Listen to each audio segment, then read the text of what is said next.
Hello and welcome to SnapChange Media. I'm Brandon Jacobs and this is the 2025 facelifted Toyota Corolla Cross. The Toyota Corolla nameplate is very popular and it has always been the benchmark for affordable family cars. Now, with it being an SUV and named as the Toyota Corolla Cross, it is still very popular. In fact, it is South Africa's best-selling family vehicle.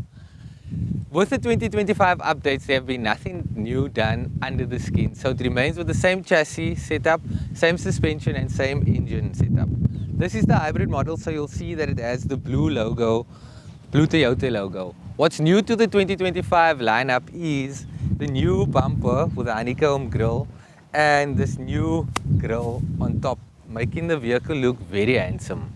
Also new to the GRS and XR models are new headlights with sequential turn signals and bi-LED headlamps. It rides on the same 18-inch diamond cut alloys, which I think look attractive, and it has substantial rubber for going off-roading on gravel. It also has a new badge on the HEV models. And another key convenience feature is the hands-free boot lid operation.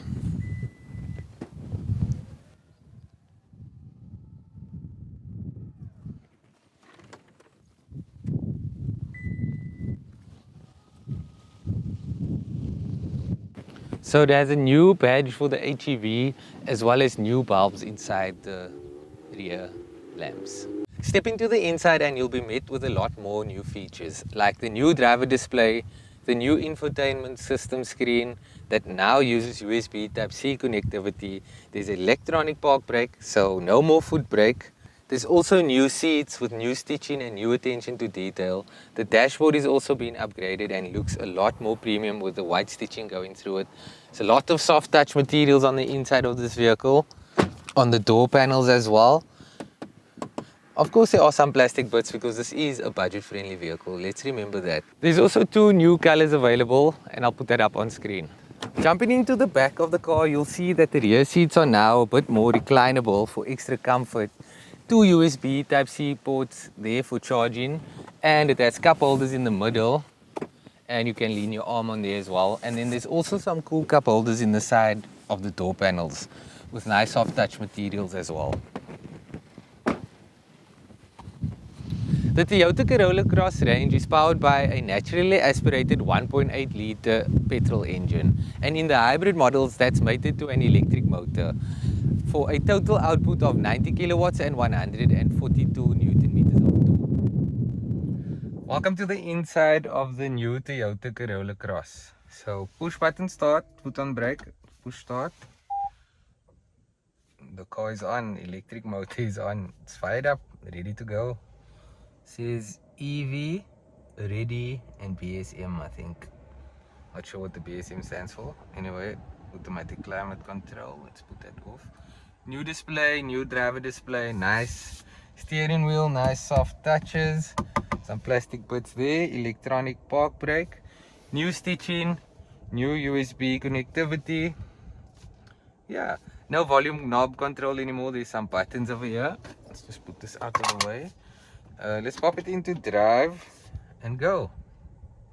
So there are some buttons down there, drive mode button, power mode, eco mode, normal mode, we'll leave it in normal, and then traction control button, and then EV mode button.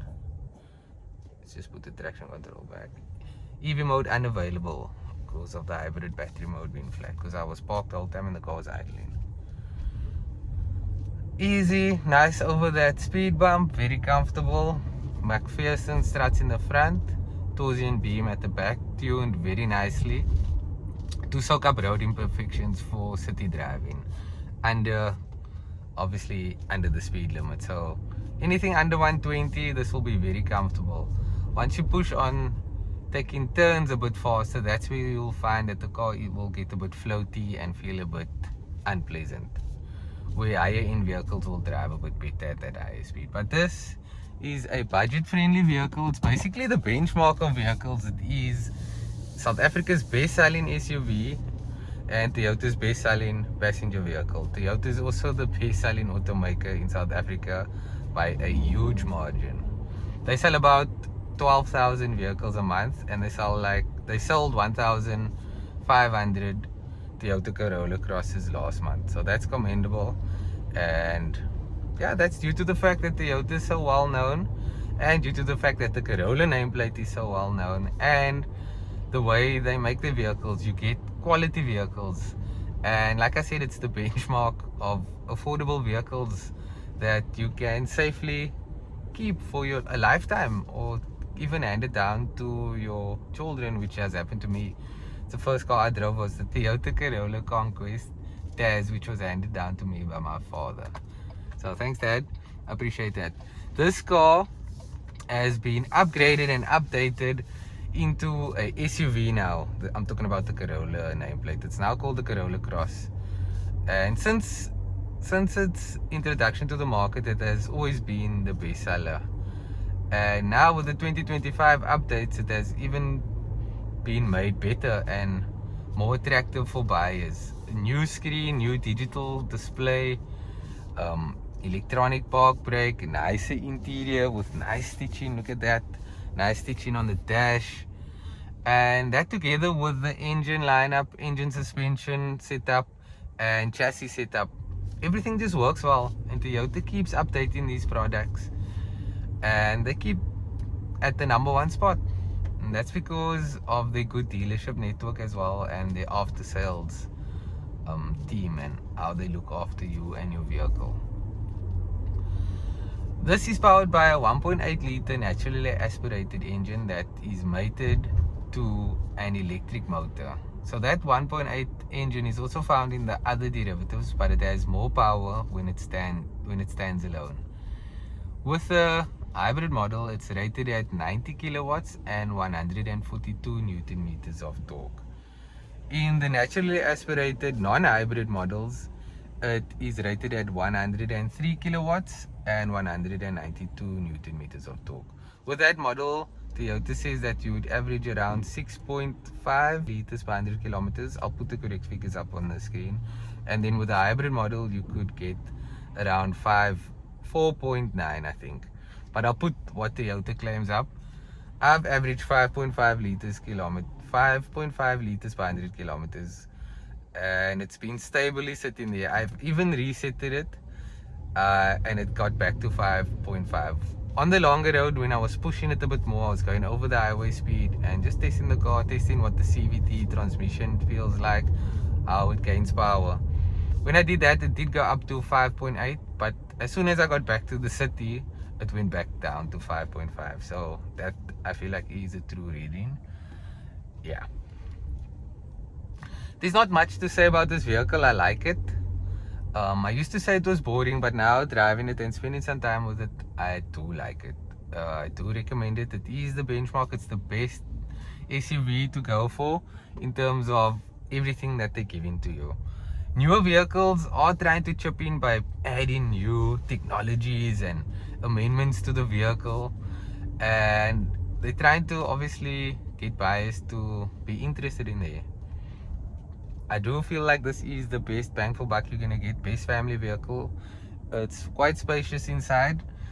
The rivals are the Aval Jolyon, VW T-Cross, Honda Elevate, maybe you can look at. The Toyota Corolla Cross Hybrid electric model really shines in city driving, in traffic, driving slowly. That's where the hybrid motor really helps you, and you're able to save a lot of fuel. I've been driving it. Most of my driving is in the city, in short areas, small roads here in Cape Town. So a vehicle like this would be well suited for you. Other than that, I do highly recommend you guys test drive this vehicle. If you have the older model and you want to upgrade, you'll get the electronic parking brake, new driver display, new headlights, and a new look on the front, as well as a new screen, which by the way has reverse view camera and 360 view parking camera, which could be a bit better, but I mean, it works. I'll show you now at the stop street. I'll pop it into reverse and you can have a look at what it looks like. That's the reverse view camera, and that is the 360 view camera vibe. It's also a button down here that I can press. When I press it, and then that pops up again. gives you other views. What is this? Yeah. It's not the clearest of displays, but I mean, it's not like you're watching TV on here. You just need to see that there's something in your way. So, it works. The driver's seat also comes with an electronic function for seat adjustment. And what's cool is this seat adjustment is very quick and very fast. I like it. This Corolla Cross also comes with adaptive cruise control and active lane keep assist that works really well. Here's the new GRI Lux. Let's have a look at it. Yeah, so let's set this. There it's set. What's cool about this adaptive cruise control is it works up until standstill, and it will drive again once that car drives in front of me, like that. I'm not pressing anything on the accelerator pedal. How cool is that? Very nice, very intuitive, very close to autonomous driving. Let me set the, so I'm setting the adaptive cruise control a bit faster now. I'll set it to 65. Lane keep assist is on. Here's a bend coming in front of me. Let's see if it will read this bend. I think it does. Yes, it does. So check that. Let's just add some more speed. It's telling me to hold the steering wheel, but I can let go again. Hold steering wheel, set it faster. Senses the lanes, turns on its own. I'll just touch it so that it thinks I'm touching it, so for better demonstration. There we go, 70, it will sense that this car is there. Oh shit. Okay, it didn't sense that. It was a bit abrupt.